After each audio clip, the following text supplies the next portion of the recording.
What's up guys, it's Ryan from Tower Reviews, and today I'm going to be reviewing the Asus VivoBook Q200. This is Best Buy's version of the laptop. There's also the X202, which has some different features which I'll get to in a little bit, but it's for the most part the same exact laptop as this one right in front of you, but this one is $50 cheaper, and I managed to pick it up for $450. I believe it's going for $500 now, so I did get a little bit of a deal on it. Here's the top of the laptop. We've got sort of a brushed metal finish that, as you can probably see, I'm not sure actually, does pick up fingerprints and dust quite well, but it's easy enough to wipe them off.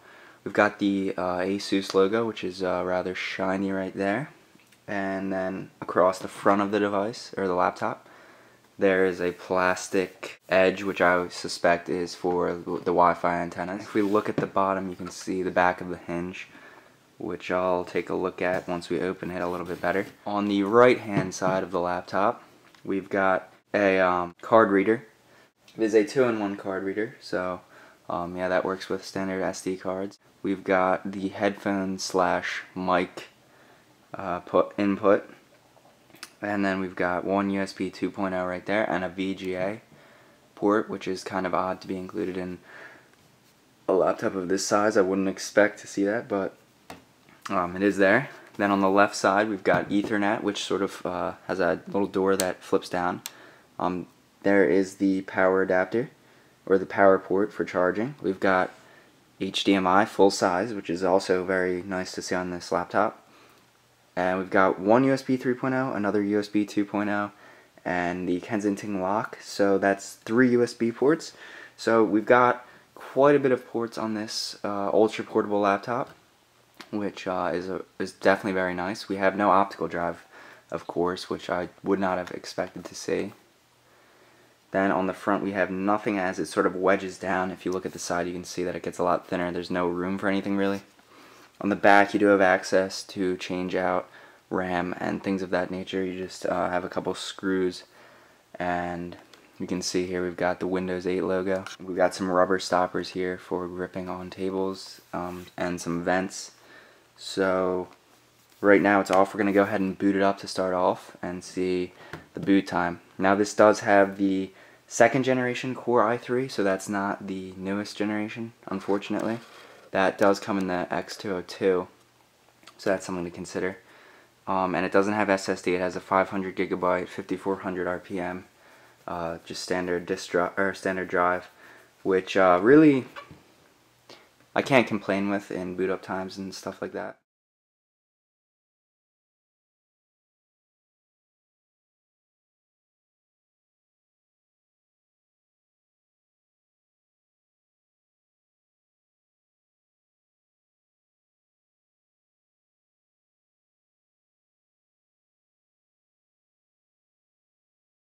Alright, so we're looking at the display here. It is an 11.6 inch touchscreen, 10-point capacitive multi-touch, with a resolution of 1366 by 768 LED backlit. It was a pretty quick boot, so we just swipe up, and here we can see it immediately brings up a capacitive keyboard. I'm not sure how that's coming across on video. We've got the split capacitive keyboard, which we can change right here. Alright, so here we are at the Windows 8 modern UI home screen. That works very well with touch. As you can see, it's very smooth and everything works very well. I can't really imagine having a laptop without, or with Windows 8 without the touch capability. That was one of the reasons why this just stood out to me so much, because you've got the full functionality of the trackpad and keyboard, but you also can just swipe through. You can go to the regular desktop, although it's not as optimized for touch as obviously the Metro UI or the modern UI is, but it works pretty well. When we're looking at the screen here, you can see that it's very vibrant. Not sure how well it's coming across. Let me just go ahead and try and change the brightness. Not sure if that helped much, but it is a very vibrant display. It's mainly constructed of what seems to be a metal material here on the keyboard, as you can see, and then plastic pretty much everywhere else. But it doesn't have much give to the display. It doesn't bend much like some other laptops might. So definitely high build quality, and you don't really sacrifice much weight for that build quality. Everything loads very quickly. While this is the 2nd generation Core i3, for I think what this laptop is aimed to do, it's going to be fine for most people. It's very, very quick in web browsing. As you can see, I'm launching Google Chrome from the desktop, and it launched pretty quickly for straight off the boot. Now if we go back in, it'll be right there obviously. Pretty fast laptop for simple everyday tasks if you're just web browsing on Chrome or even Internet Explorer for that matter. Doing some simple word processing, things of that nature, you're really not going to be disappointed with this laptop. I wouldn't recommend it for Photoshop, photo editing, video editing, things of that nature. Maybe some light usage it'll handle, but for a lot of stuff I'd recommend stepping it up a notch and getting a little bit better of a computer.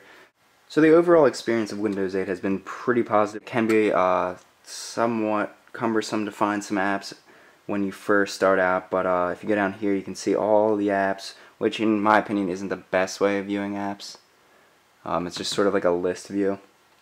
But you still have all your default things. You have the command prompt, control panel, all that sort of stuff that you would usually find. And overall the operating system runs a lot smoother than my previous experiences in other versions of Windows. You're introduced to a whole new way of interacting with Windows. You've got just groups of apps that you can organize in any which way that you would like, which I still have not completely gotten down, but you can move them around, resize them, download new apps from the store, which right now the apps are pretty limited, but as more people get Windows 8, which people are, it's going to attract developers and you're going to see new stuff. But for now, we've got stuff like Netflix, which is great with the HDMI on the side. You can plug it in and go ahead and watch some Netflix on your TV in a dedicated app, which is definitely preferred over the web browsing experiences. So as you can see, it's a nice way to scroll through. Very reminiscent of the modern UI that you have out here. I've also got some games. I got Cut the Rope, which runs pretty smooth on here. Some aren't optimized. The frame rates can be a little bit less than what you would like, but here we go. As you can see, I'm flying through the menus and everything's working perfectly. Yeah, that was a fail.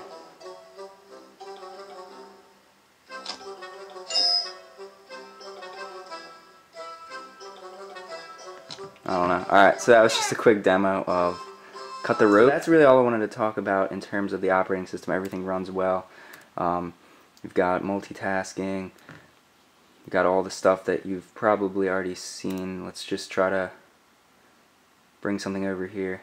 So as you can see, you can have Netflix over here on the side, and really not much value to this, as you don't really want a third of the screen. I'd rather be able to have both taking up half, but that's not that hard to change.